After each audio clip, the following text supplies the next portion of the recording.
I come from women, illiterate and rough-skinned, all their creativity bent to the tasks of survival. Enslaved women, conquered women, who watched the world they knew die mute and screaming silent. And weeping women whose lives were worn short, abandoned women, violated women, fractured women, who nightly mended themselves with threads of faith and resistance and endurance. Women who toiled in fields, picked cotton, shelled corn, milked cows, goats, collected eggs, hunted skin, and disemboweled the meat served at the table. Women who nurtured babies in their wombs, embraced them, buried them. Women who made walls with their own hands and sewed and washed, cared for the sick. Women who took in laundry and cleaned houses, cared for the children of others. Women who prayed on their knees, prayed on their feet, prayed, working, living, dying. I come from women who never sat indoors. My mother was a silent mother.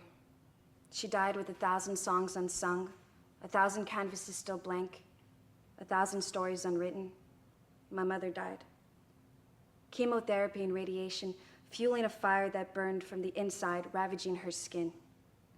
As she was losing her sight, she told me that when she closed her eyes, it felt as if she were flying over greening valleys, the blue peaks of mountains in the distance, incandescent forests alive with color no one knew. My mother was an artist. She would draw me pictures when I was little. I remember a woman's profile with short curls and a heart-shaped necklace, a flock of seagulls, ocean waves on a cloudy day, birthday cakes on birthday cards she could only sign her name to.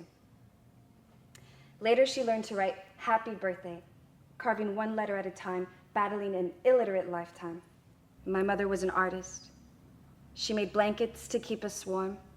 She made tortillas and meals that nurtured a family of 10. She was a gardener who made the hard earth blossom. My mother was a mystic. She dreamt God without a face. She dreamt the pure energy of the universe. She learned to meditate without knowing the word. She was a healer who had learned to listen to her hands, her intuition. Even dying, my mother was my teacher. Burning in my blood, in the blood of women like me who are the children of silent mothers, who still dream of freedom, still are haunted by longing, running between working and caretaking. What terrible force their longing still exerts, volcanoes of longing, hurricanes of longing, deserts of longing to create, to be free, to speak their truths and own their own bodies, their own voices.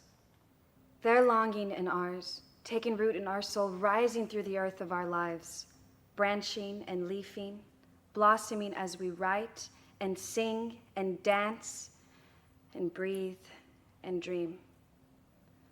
Art making is necessity, is survival, is medicine, is love, is combustion raw and spontaneous, bursting, weeping, healing our lives.